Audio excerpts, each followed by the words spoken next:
What about financing? That's obviously key. It's a multi-billion-dollar project. It would be a $2 billion plus project. Currently, the two private companies that are backing this joint venture are in discussions on how exactly it would be financed, whether it's through partnerships with banks or financial institutions, or with monies from the companies directly. And then the ultimate unrolling of the project will happen when the agreements with the utilities are created to have a purchasing of the power that's generated. But that's within California's regulatory market, and we're estimating that carbon capture storage applied to a power plant could be on a price per megawatt hour basis, could be competitive with other near zero power generation technologies such as renewables, yet provide a base load, more reliable form of electricity. Sure. Okay. Ram, I have one. With Chevron, with what you're doing, what sort of mandate, in terms of, to bring it back to the original question of, what these traditional companies are doing in clean tech and maybe their commitment to it or their interest in getting into it, how would you characterize the mandate from Chevron for your group, which obviously is a huge growth sector for those that have looked at energy efficiency? It's something I focus on.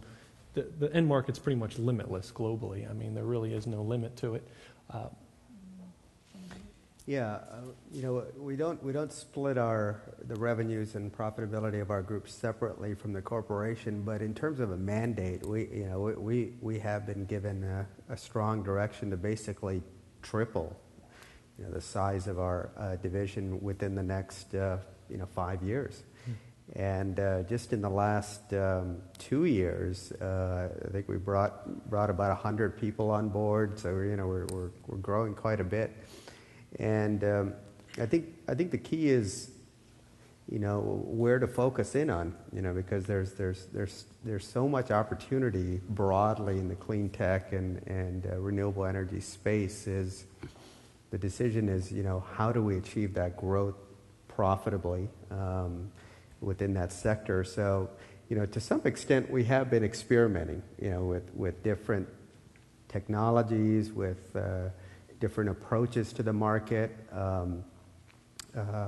I'm leading a small group right now that is looking at utility scale renewable technologies and developing large scale solar plants and those kind of things. We're putting a lot more emphasis also on developing our public sector customer base and investing in more resources to support those phases. We're doing a lot of demonstration projects right now to see if we can pick one or multiple technologies that will have a real game-changing effect, if you will, from a cost and benefit perspective for us to be effective in this space. Just earlier this year, we inaugurated a project at one of our old oil field locations in Bakersfield, where we're testing 7 emerging advanced technologies, solar technologies, and comparing one against another to see if we can kind of, determine if one of those offers a better opportunity for us to deliver a lower levelized cost of electricity for our customers. So I think we're looking at multiple approaches, but the emphasis on growth and profitability, and I will say that the two are tied. Chevron, is not interested in just revenue growth. They really are putting an onus on profitability for our division. It's a bit of a misconception in working for such a big company that you have ready access to capital to grow. In actuality, you have to make a really compelling business case to get that capital necessary to grow relative to all of the other business sectors that Chevron could invest in. And so those are some of the challenges. Okay, great. I think that's about all. 2 more minutes. Is there one more last question here, please? Is there directed to the gentleman from Chevron in particular, but to the other gentleman too, is there, can you speak to the particular best ways for industrial storage of energy that are out there at the moment, the technologies? Industrial energy storage Industrial technologies. energy storage, yeah. I'm not sure if anyone. Yeah, we have done we've done projects with some of our public sector customers utilizing thermal energy storage technologies. We are looking at a project right now utilizing flywheel technology as a storage mechanism for certain applications. We certainly have done projects using more conventional battery technologies.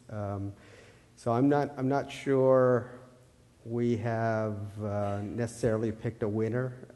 I think, and there's a lot of emerging technologies that we're planning on testing, involving kind of next generation battery storage technologies. So I think we're right now we're putting our eggs in a few different baskets to see which ones have possibilities for the longer term. Storage is part of our portfolio as well, and I would echo Ram's comments. It's still, I think, early as far as winners and losers. I mean, you've got, as he pointed out, the battery. You've got some thermal. You've got some compressed air, underground compressed air storage. You've got hydrogen cells, which we're working on. And that seems to be, like I said earlier, the combination of the renewable generation with the storage capability to bring some sort of levelized into the grid power from the renewable energy source will be the kind of the marriage that gives you the grid parity you're going to need to make these renewable energy sources really compete.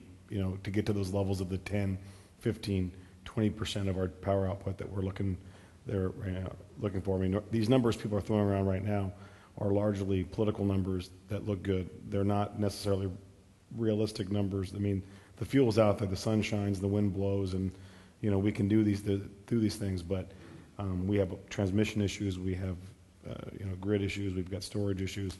Lot to happen before we can truly get to those numbers at the 20 and 30% range in terms of renewable power generation.